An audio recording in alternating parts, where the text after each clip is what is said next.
Yahoo minasan, welcome back again with Mr. K di sini. Udah lama gak bikin konten breakdown anime One Piece episode terbaru. Nah, berhubung episode 978 ngebuat Mr. K dan Iris sendiri terpukau dengan hasil yang dibuat sama pihak Toei Animation, jadi tak buatin sekalian konten breakdownnya. Oh iya, buat yang lupa atau pengen nonton lagi episode terbaru, bisa langsung gaskan aja menuju situs streaming kesayangan misalnya Ichi, oke? Berbagai anime yang sering kita bahas di sini mulai dari One Piece, Black Clover, Jujutsu Kaisen hingga Boku no Hero Academia tersedia nih di Iki. Plus tersedia juga dengan subtitle berbahasa Indonesia. Udah enak banget kan? Jadi kalau kamu mau nonton anime jangan lupa untuk nontonnya di Iki. Udah cukup promosinya, sekarang mari kita mulai aja breakdownnya. But sebelum dimulai, yang bawain selanjutnya bukanlah Mr. K tapi Iris. Ingat, gak boleh sedih atau kecewa, ada alasan tersendiri kenapa Mr. K meminta Iris bawain konten breakdown One Piece. Alasannya, Mr. K ingin minta tolong pendapat kalian secara jujur, kasih saran ataupun kritik dengan pembawaan Iris. Apa yang kurang dari beliau, tolong sampaikan. Dan juga tolonglah jangan bikin down Iris G dengan bilang, yang bawain bukan Mr. K, skip aja lah. Ada, belum juga ditonton kan apa yang Iris bawakan, masa udah ngejudge membandingkan? Bukannya apa-apa sih, Iris dan Mr. K sekarang adalah satu tim Animania. Andai pun Mr. K dalam keadaan sakit dan gak bisa bawain konten, menurutmu siapa yang bakal gantiin Mr. K untuk sementara? Mohon pengertiannya Ge, apa yang kulakukan demi kebaikan Animania juga, dan kasih kesempatan hati kalian untuk membuka diri pada Iris-chan. Hanya ini permintaan tolong Mr. K. Oke, cukup sudah curhatnya. Monggo dimulai saja. Iris-chan. Oke, One Piece episode 978 diambil dari adaptasi manga di chapter 975 nih guys. Menariknya, episode 978 kembali cuma ngambil sebagian besar atau hampir 3/4-nya aja dari manganya. Nah, kabarnya juga sampai 3 episode ke depan atau tepatnya di episode 981, setiap 2 episode animenya cuma bakal ngambil adaptasi dari satu chapter aja. Jadi, ada kemungkinan episode minggu depan bakal ngambil sisa manga dari chapter 975 aja nih. Kebenaran dari kabar ini sih kayaknya cukup besar nih. Soalnya kalau kita lihat perbedaan episode dari anime ke manganya, cuma tinggal sekitar 40-an chapter doang lah. Dan kalau kita ingat-ingat lagi nih, hal ini disebabkan karena manganya yang sering libur guys. Jadinya ya perbedaan episodenya semakin deket. Terus hal yang ditakuti nih kalau animenya udah terlalu deket, nantinya animenya harus hiatus karena harus nunggu dulu ya kan chapter terbaru itu rilis. Jadi buat meminimalisir hal itu, kayaknya nih pihak Toei Animation mutusin buat bikin 2 episode animenya cuma ngambil dari satu adaptasi manga aja. But kalian gak perlu khawatir guys. Walaupun udah bisa dipastikan nih kalau dari satu chapter manga aja, berarti animenya nanti bakal kebanyakan diisi oleh filler.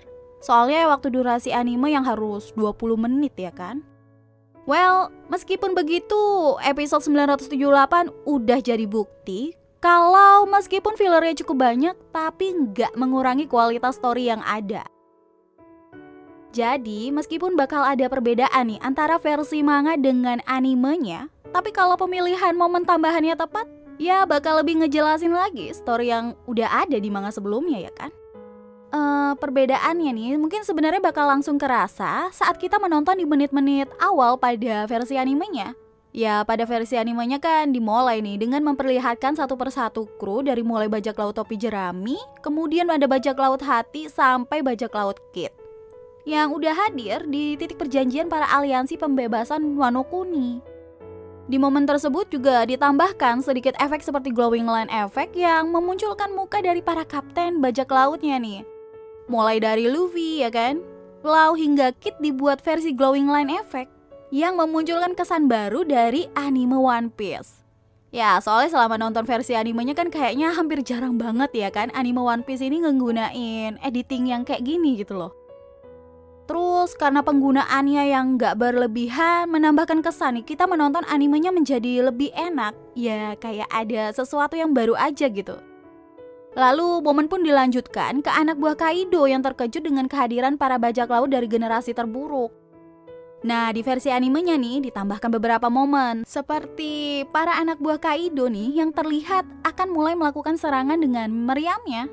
Terus dari pihak bajak laut topi jerami nih yang melihat hal tersebut, Usopp pun langsung melancarkan serangan Midoriboshi Dokuro Bakuhatsuso yang kemudian diikuti oleh serangan Zoro yang ingin mencoba pedang barunya Enma. Nah, penambahan momen-momen tersebut menambahkan kayak rasa tegang yang pas untuk penonton nih. Kita jadi lebih bisa menikmati alur pertarungannya yang kayaknya sebentar lagi akan terjadi nih antara pihak para bajak laut generasi terburuk dengan para anak buahnya Yonko. Nah, terus dilanjut ini sama momen Lau dan Kid yang mengomentari nih apa yang dilakukan oleh kru Mugiwara tersebut. Sesuai dengan kepribadiannya masing-masing, Lau yang menyindir kru Mugiwara karena menurutnya mereka terlalu suka pamer kemampuan. Ya, meskipun Lau sendiri ngomongnya kan sambil tersenyum kok, tenang aja, jadi kayaknya dia cuma bercanda aja. Sedangkan si Kapten Kidnya ini malah nyuruh krunya untuk bersenang-senang dan habisi para musuh yang ada karena Kid juga mengincar kepala Kaido. Sedangkan momen selanjutnya juga dibangun dengan sangat baik karena menambah informasi kepada kita tentang bagaimana penyerangan terhadap kapal-kapal aliansi termasuk Sanigo juga dilakukan. Terus bagusnya sebelum masuk ke momen pengebomannya nih, kita diperlihatkan terlebih dahulu momen Kanjuro yang sempat kebingungan dengan kedatangan para bajak laut. Karena Kanjuro sendiri kan udah membocorkan informasi yang dia miliki dan sudah memberitahu sang shogun ganteng Orochi buat ngancurin kapal-kapal para aliansi pembebasan Wano Kuni.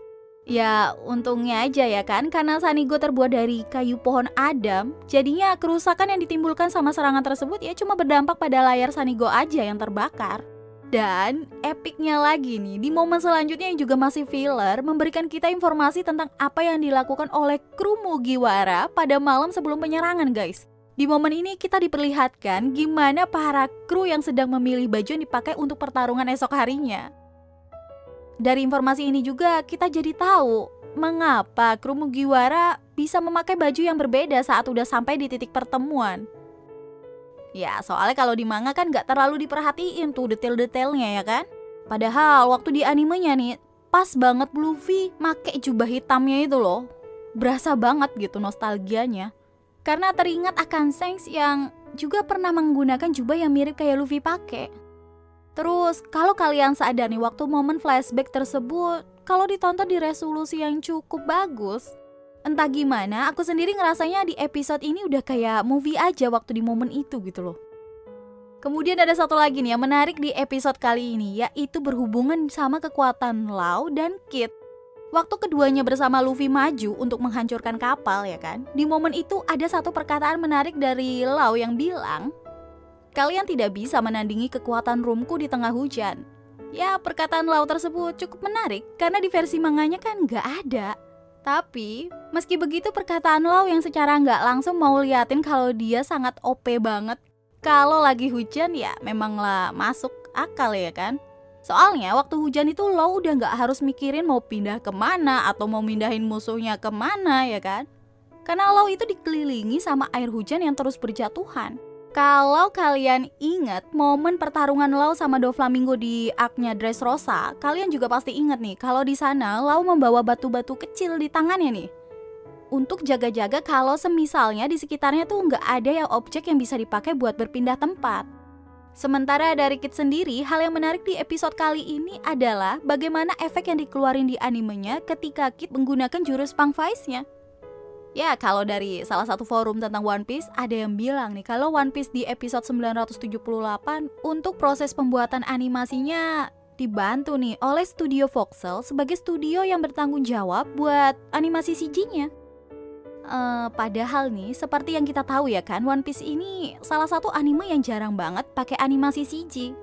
Tapi sekalinya pakai, lihat aja hasilnya kayak mana ya kan, mantap. Oh iya, satu lagi nih, jangan lupa momen waktu ketika Kyoshiro mengebelah kapal milik anak buah Kaido yang juga nggak kalah kerennya guys. Ya pokoknya overall episode 978 mungkin bisa disebut-sebut sebagai salah satu episode terbaik di animenya. Mulai dari penambahan filler yang sangat pas, kemudian ditambah lagi animasi CG yang sangat fresh, ya ngebuat kita tambah puas nih bisa lihat versi animenya. Ya kalau kualitas ini dipertahankan oleh pihak Toei Animation, udah bisa dipastiin sih kalau momen pertarungan di atas tengkorak Onigashima nantinya bakal sekeren apa. Tapi meski gak sabar buat nunggu momen pertarungan antara Yonko Big Mom dan Kaido melawan Luffy, Lau dan Kid, kita tetap harus ngasih apresiasi dulu nih buat pihak Toei Animation buat episode 978 ya. Pokoknya good job banget. Oke, semoga kualitas ini bisa lebih dipertahankan sih. Ya meskipun rasanya agak sulit ya kan, karena One Piece adalah anime ongoing yang terus rilis tiap minggunya. So, pokoknya segitu dulu aja deh buat konten breakdown One Piece episode 978. So, see you again next time. Adios ya caramelos, stay safe everyone. Salam Animania.